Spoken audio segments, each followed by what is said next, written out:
국민의힘 원내대변인 박수민 의원입니다. 잠시 전 윤석열 대통령께서 석방되셨습니다. 입장문을 브리핑 드리겠습니다.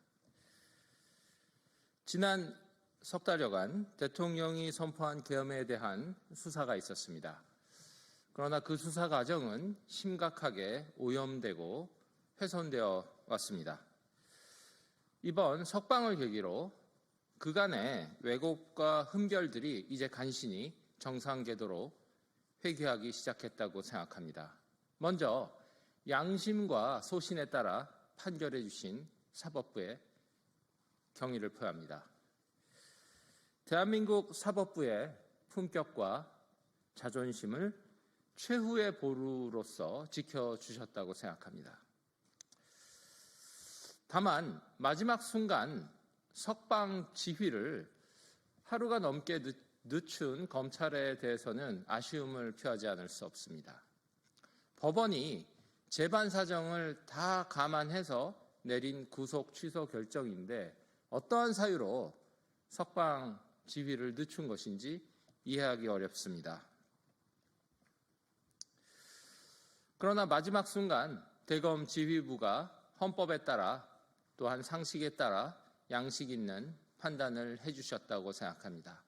하루 넘게 지속되던 대통령 불법 구금 상태가 늦게나마 해소되었습니다.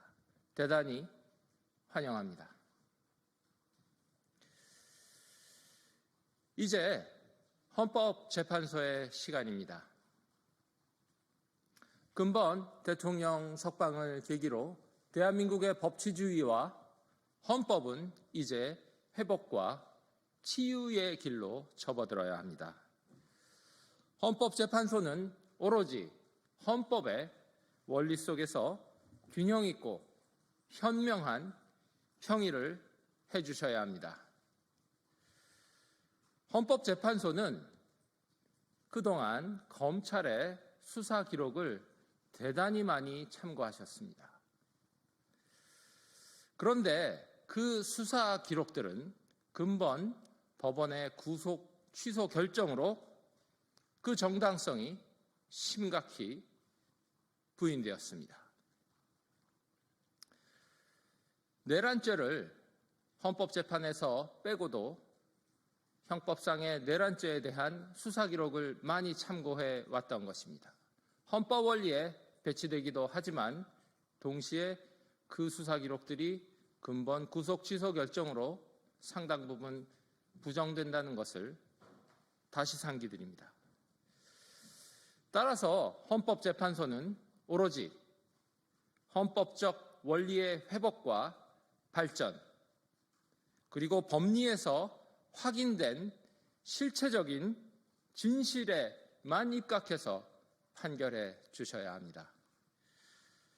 특히 대통령이 선포한 계엄과 대통령이 그 계엄을 선포한 이유가 된 국회의 독재와 헌법 파괴 행위들이 균형적이고 객관적으로 함께 판단되어야 합니다.